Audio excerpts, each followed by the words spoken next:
MetalmanX here. This week we're taking a look at a kit that is small in stature but big with problems. Let's take a look at the RX78-2 from Sun Toys.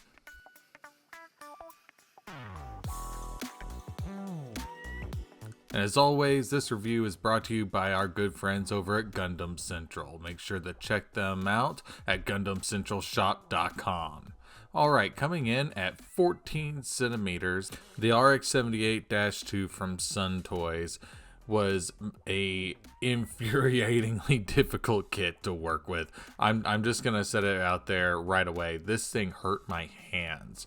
Everything was extremely tight, but at the same time, as soon as it was done, it's all very floppy. It's weird. Anyway, so you do get some good articulation, some great details on this kit. I really wanted to love this one. It was just such a terrible build, and we'll go through some of the reasons why here in just a bit. You do get some good articulation here on the head, but watch out, it can pop off pretty easily. The arms are somehow extremely tight, but also very loose. The whole arm assembly likes to come apart, and if you move it too much, then the shoulders become very floppy. Right here, we are supposed to have a sliding gimmick, but it doesn't stay attached. I literally, just for the review, had to put in a pair of tweezers in there just to put it together so you could actually see it working. We do have some ab crunch in this kit. Once again, this is based off kind of the MGSD style of kits, which means you should have some moving parts. The knees here were a massive pain, and the instructions did not help. A lot of times with building this kit, you just kind of gotta go with what you know. Be prepared that you're going to be using glue, a pin vise, a craft knife to get this thing together. Starting off, fitment issues all over the place. Every poly cap was a nightmare. My hands still hurt from this kit and all the tight fittings. One big issue here was on the chest. I actually just had to carve it out with my craft knife just to get the parts to fit through. It was a headache. Same way with the hands. I had to cut away and glue most of the pieces of the hands just to get them to fit together properly.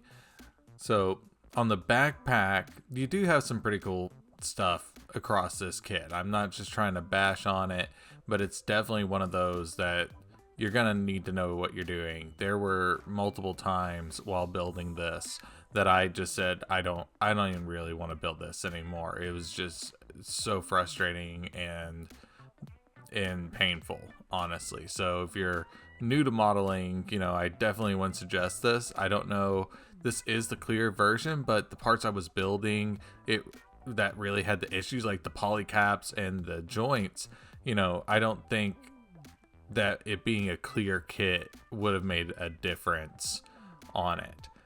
It does have stability issues even at this size, but we do have some cool stuff like here on the backpack. I like that you have some options here. You can have that as a clear piece.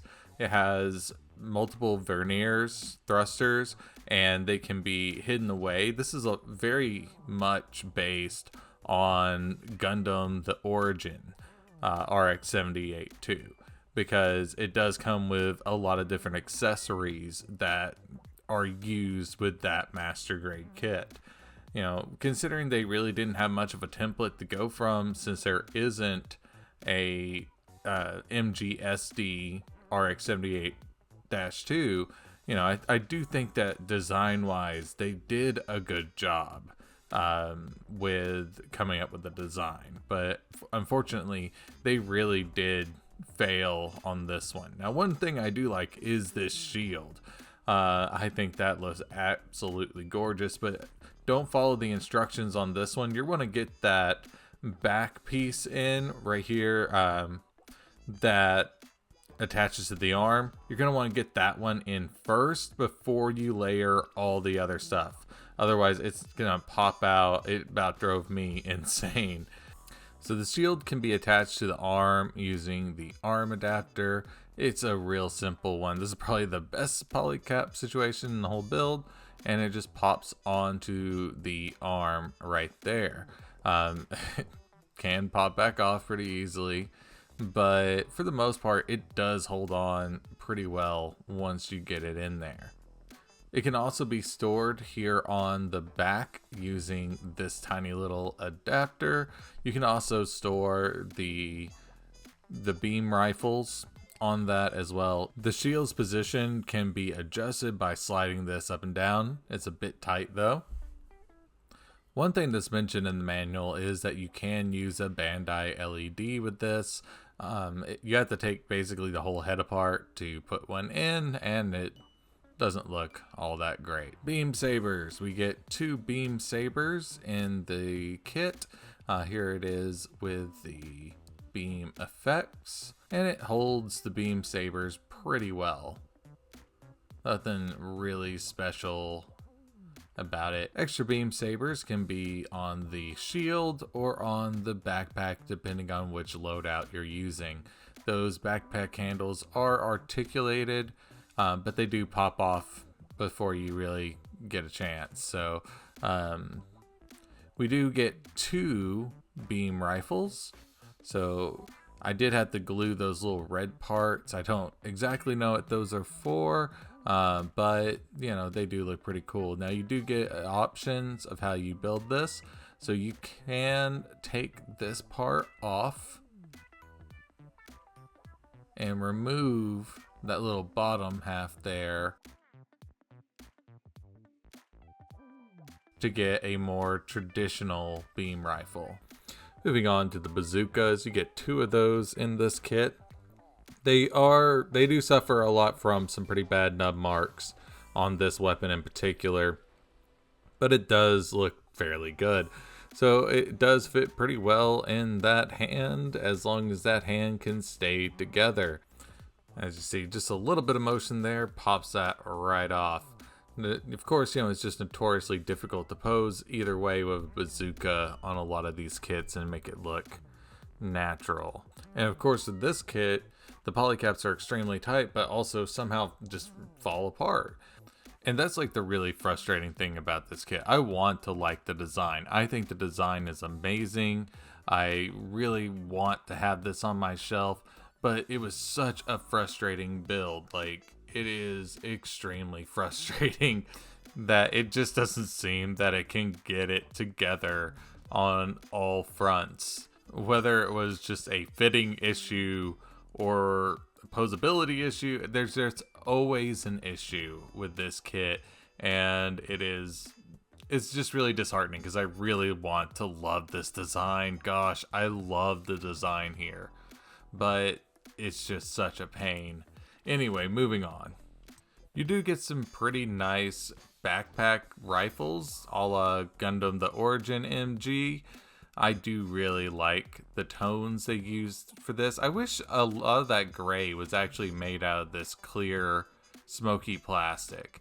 You also get these guys right here, the little javelins that the RX78 has. There were no instructions for it in the manual whatsoever. I looked over and over. I couldn't find it. There was also a whole thing about effects for the thrusters, and there were no runners for that in the manual either. But I put them together best that I could. I mean, let's go ahead and move on to final thoughts. For my final score on this kit, I'm going to give it a D. The fitting issues alone during the build process made me multiple times want to just stop and throw it against the wall.